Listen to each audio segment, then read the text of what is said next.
How comfortable would you be doing this interview naked? Absolutely fine, yeah. Should we crack on? No? Oh, sorry. No, I'm being told that's not a possibility.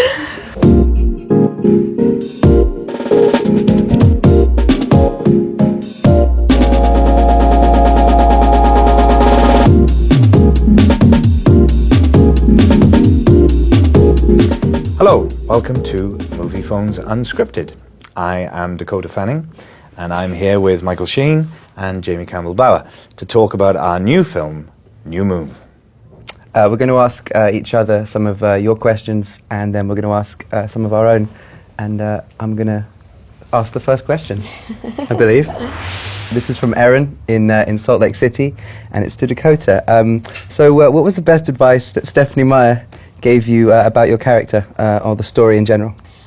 I'd say the best advice that she gave me was with regard to my character's power, just that she doesn't have to do anything or say anything special. Just by simply looking at someone, she can cause them pain. So that's pretty dangerous because she gives you no warning. So. Good answer. Well done. Thanks. Okay, this is to Michael. This is from Sana in Eugene, Oregon. Your daughter is reportedly a big fan of Twilight. Did you bring her to work or score any souvenirs for her from set? Well, the very first thing I ever asked when I was offered the part was I asked Lily, my daughter, about this character Arrow, and she said he was bald and just wears a black cloak. And I thought, do I really want to go bald for this part? So I was glad to find out that I didn't have to be bald. She was at school the whole time, so she couldn't come to set. And I, as a souvenir, I stole Robert Pattinson. This is from Alex in Tampa, Florida. And this is to Jamie. Twilight fans seem to have their own language. Do you have a favourite word or phrase? Yeah, I use the word wick a lot, it's kind of an abbreviated version of wicked. And I just use that amongst my friends. Is that working out for you quite well? It's not going great. I can't say it's catching on particularly well, but we're trying. We're really pushing it. So wick. Yeah. Wick. Ooh. Unscripted. Wow! Run around! This is me to Dakota. Yeah. I thought this was you to me. No, okay, crikey. No. Okay. If you had to get a tattoo of anything, or any job or anything that you've done, what would it be? I would probably get a quote by Edgar Allan Poe. Nice. If I had to. Classy. Any particular quote? Yeah, I'm gonna mess it up, but it's like everything that we see or seem is but a dream within a dream. Nice. Oh, check me up. Nice. This is me. This is from Cynthia in Mountain View, California. Hi, Cynthia. This is to Jamie. Since you famously got in trouble for a comment about being naked in the movie, how comfortable are you with doing nude scenes? Wow. I'm actually incredibly comfortable with doing nude scenes. I'm working on a film at the moment, which will be starting in January, where I have to be full frontal naked. Mm-hmm. So I'm more than happy to do it. How comfortable would you be doing this interview naked? Absolutely fine, yeah. Should we crack on? No? Oh, sorry. No, I'm being told that's not a possibility. Meet Michael, Unscripted. Okay, what were you for Halloween? For Halloween this year, I was a made-up character. My daughter had to do a story in school about a scary story for Halloween, which was called a backward beast story. So you had to think up an animal and then spell it backwards, and then that was the monster for your scary story. So she wanted to do a leopard, and we were trying to work out what leopard was backwards, and I thought it was El Drapo, which it's not, by the way. For any grammar Nazis or spelling Nazis. But I thought that El Drapo sounded like a marvellous character, so I thought I would be El Drapo, which was sort of half Mexican wrestler and half bits of animal. So I had a Mexican wrestler's mask and then great big bunny ears and a cape. And of course nobody knew what I was. So everyone would go, "What are you?" And I would turn around and on the back of my cape was El Drapo, resplendent and majestic. Okay, this is me to Jamie from Rebecca in Lawrence, Kansas. What's the strangest or funniest Twilight merchandise you've heard about?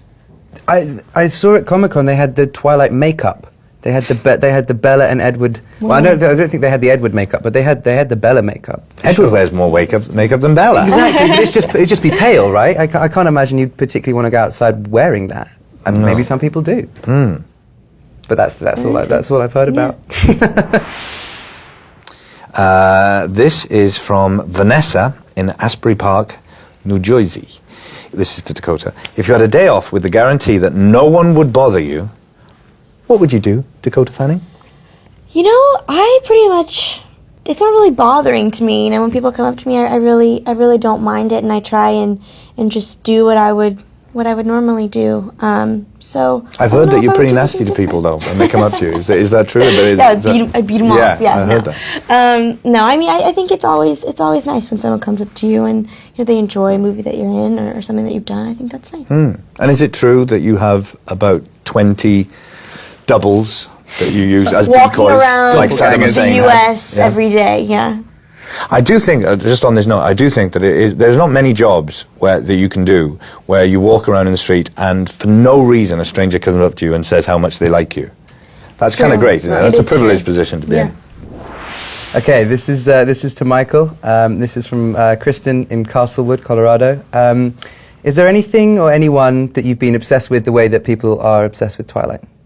Well, I was pretty obsessed by football, soccer, when I was a kid, and then that sort of obsession changed to acting, really. I became really obsessed with acting. So I would read all about the history of acting, and I would watch every performance I could watch. You know, Laurence Olivier, very famous actor in Britain, and I used to watch all the recordings of his performances and get recordings of other people's performances and read criticism. There's a writer called Kenneth Tynan who wrote a lot, who was great, sort of a theatre critic, and so I loved finding out about theatre performances from before I was born that I never saw, because I thought there was something quite magical about that, the fact that you do this great performance and then it's gone. It's not recorded on film or anything.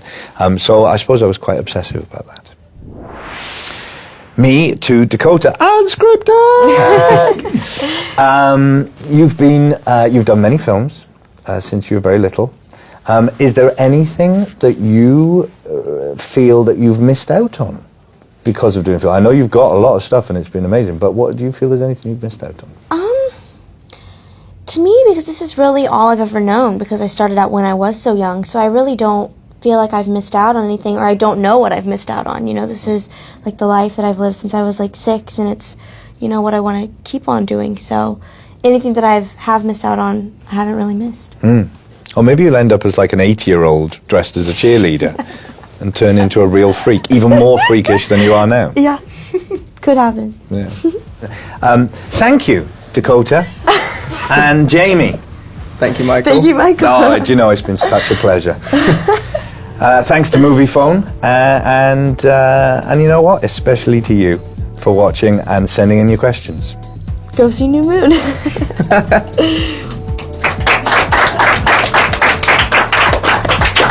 Let's do it again. Let's do it again.